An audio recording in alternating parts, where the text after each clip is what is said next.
Bem-vindo à aula de tratamento de exceções. Esse é o recurso utilizado para construir programas robustos e tolerantes a falhas na linguagem Java. Mas antes de falar do tratamento de exceções, vamos falar um pouco das exceções, também conhecidas como exceptions. Uma exceção é uma indicação de um problema que ocorre durante a execução de um programa. O nome exceção significa que o problema não ocorre frequentemente, ou seja, é uma exceção à regra. Com o tratamento de exceções, um programa pode continuar executando em vez de encerrar. Ou seja, ao lidar com os problemas, o seu programa continua a funcionar. Isso ajuda a assegurar a robustez dos aplicativos que você está construindo, colaborando para o que a gente conhece como computação de missão crítica, de negócios críticos. Então, o que são programas robustos e tolerantes a falhas? Né? São programas que podem lidar com os problemas à medida que eles surgem e continuar a executar. Então, nessa aula, vamos ver o que são as exceções e vamos aprender como utilizar essas estruturas try, catch e finally para tratar as exceções. Então, vamos começar construindo aqui uma classe para exemplificar um tipo de exceção comum, inclusive na matemática. Vou criar aqui um pacote, onde eu vou chamar esse pacote de erros.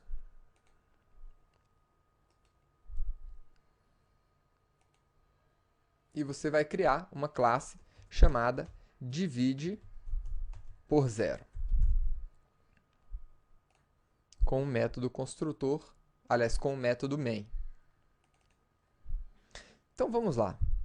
Na aula de matemática, você já deve ter aprendido que não é possível dividir um número por zero. Isso causa um erro matemático, né? E na linguagem Java, isso não é diferente. Se porventura você tentar executar a seguinte expressão: 1 dividido por zero, isso aqui não é uma operação válida e vai resultar em um erro. Então, vamos executar essa classe e você vai ver o erro sendo apresentado aqui no momento da execução. O erro Arithmetic Exception, ou exceção aritmética. Vamos evoluir um pouco mais esse nosso exemplo.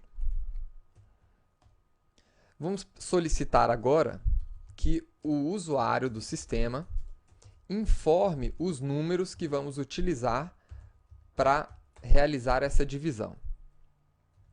Então, eu vou utilizar aqui a nossa classe scanner. Lembre-se que você tem que importar essa classe, que é a Java Util Scanner, para poder utilizá-la. E agora eu vou informar para o internauta, ou solicitar a ele, que digite o primeiro número.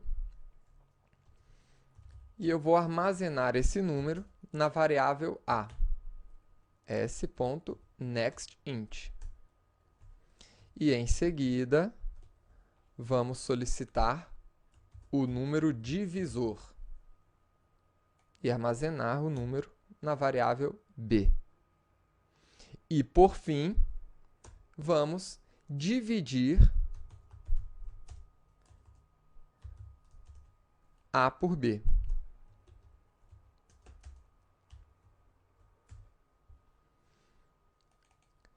Então, ao executar esse aplicativo, se informarmos os números certos, ele consegue fazer a divisão. Mas se, por um acaso, você informar números inválidos, ou seja, ao invés de informar um número inteiro, informar texto, esse método da sua classe scanner não conseguirá transformar aquele valor. Então, vamos fazer o teste aqui. Vamos informar o primeiro número. 1. Ele consegue.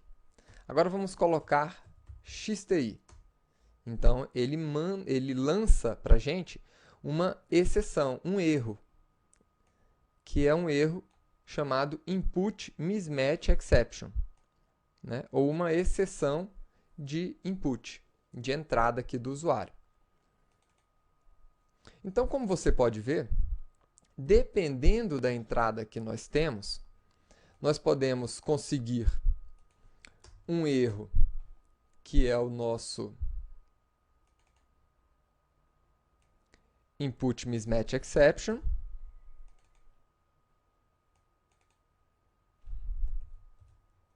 Se entrarmos aqui com XTI.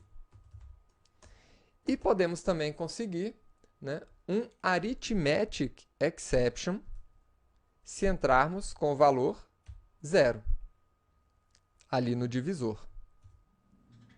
Agora, como é que funciona essa questão de tratamento de exceções, que é o foco dessa aula?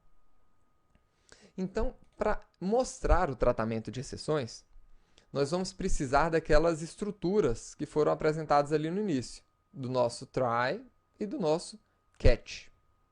O try, que significa tente, ele é onde nós vamos colocar o código que você deseja tentar executar. Então, o código que eu quero executar é esse daqui.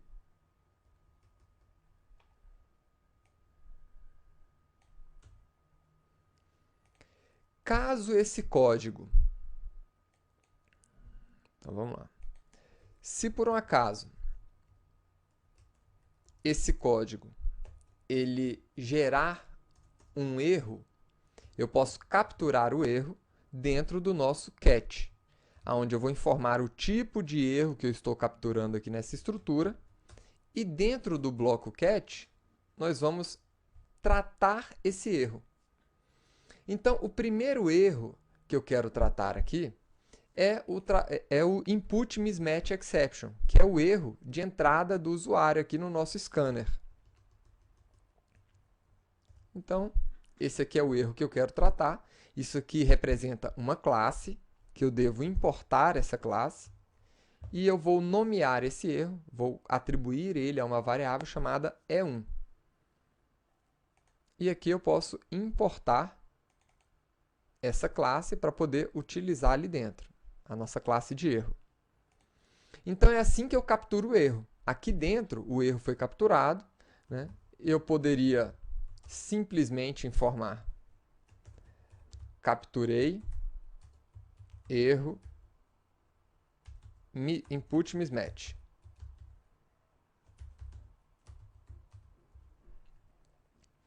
E da mesma forma, a gente poderia capturar o outro erro, né? Que é o nosso Arithmetic Exception. Capturei o erro Arithmetic. Vamos ver isso aqui funcionando agora.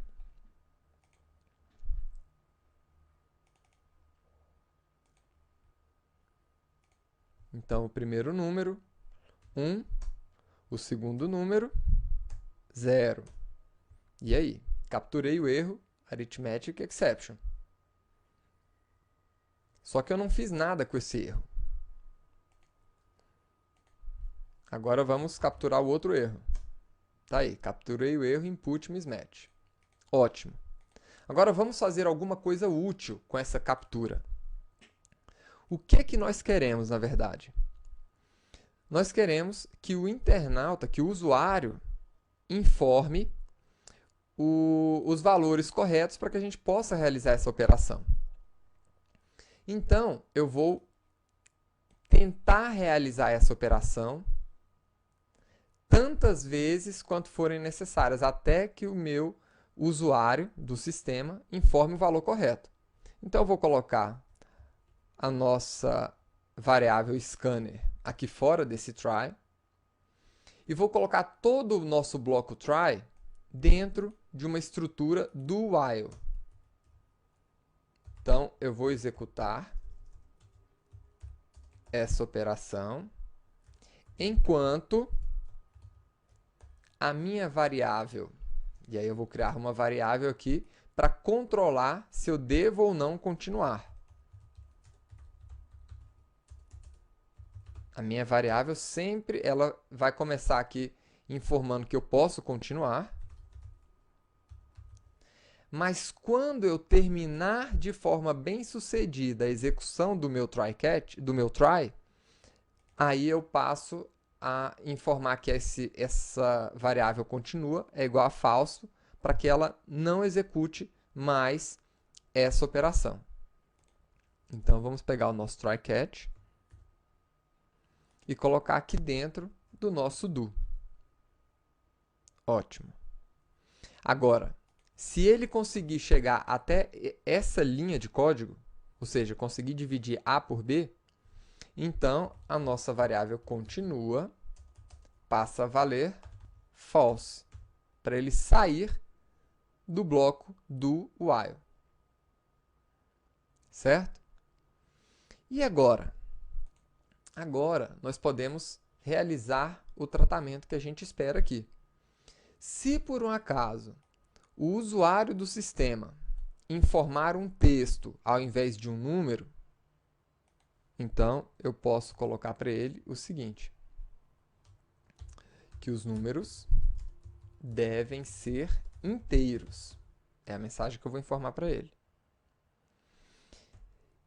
E quando ele informa um número, aliás, um valor que não é um número inteiro, então o meu scanner ele fica, na verdade, aguardando, né, uma operação para liberar a leitura novamente para o usuário. Então, para poder fazer essa liberação, eu vou chamar o método nextLine. Tá? Isso aqui descarta a entrada que deu erro e libera novamente aqui para o usuário.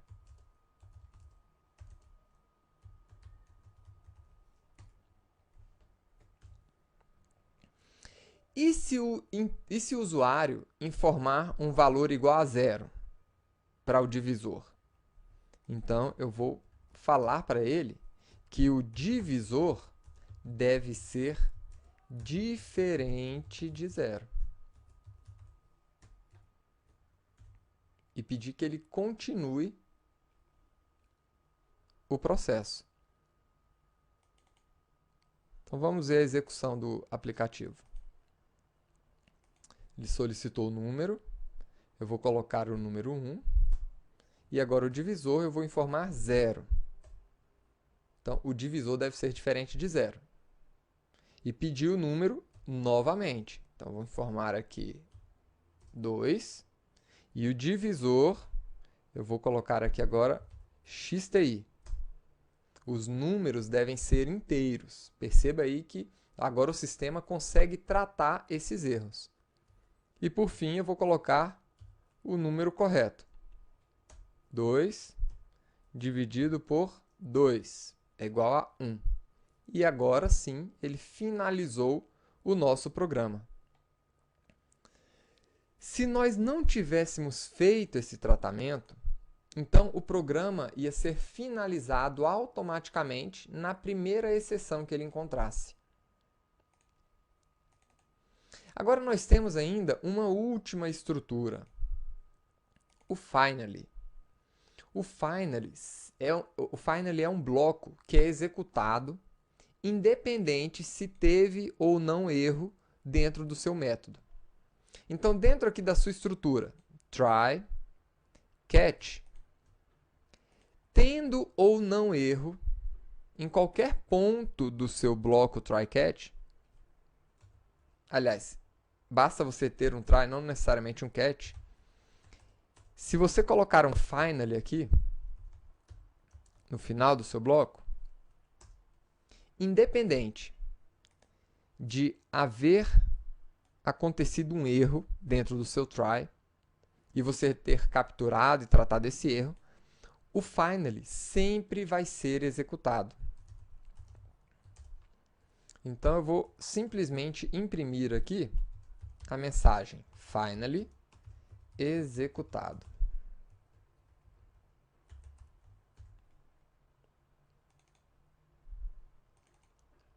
Então, vamos lá. Então, está aqui o nosso primeiro número e o nosso divisor. Então, perceba que ele tratou a exceção, então houve um erro, mas mesmo tendo erro, ele executou o bloco finally. Agora vamos executar a operação sem erro. Então tá aí, ele executou todo o bloco, foi bem sucedido nessa execução, e no final ele executou o bloco finally.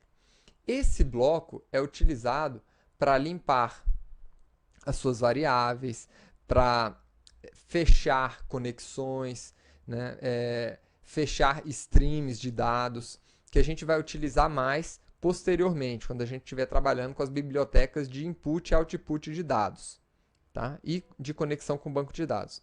Mas o importante é que você saiba que esse bloco finally, ele é executado independente se você teve ou não erro no seu try e se você tratou ou não esses erros. Ele sempre vai ser executado. E ele pode vir mesmo que o seu bloco try não tenha nenhum catch. Ele poderia vir simplesmente aqui junto com o seu try. Poderia ser simplesmente um bloco try finally. E para finalizar essa aula, eu quero mostrar para vocês também um outro atributo do objeto system. Nós temos aqui o atributo out, nós temos o atributo in, que você utilizou aqui, mas nós temos também o atributo error, ou ERR, que significa error, utilizado para imprimir uma mensagem de erro na tela do sistema. Então, esse atributo ele vai imprimir para você simplesmente com uma cor diferente as mensagens de erro. Então tá aqui. 1, 0 e a mensagem de erro ele apresentou em uma cor vermelha aí para você. Tá? Então é isso. Espero que você tenha gostado dessa aula de hoje. Na próxima aula, vamos continuar vendo o tratamento de exceções na linguagem Java. Até lá!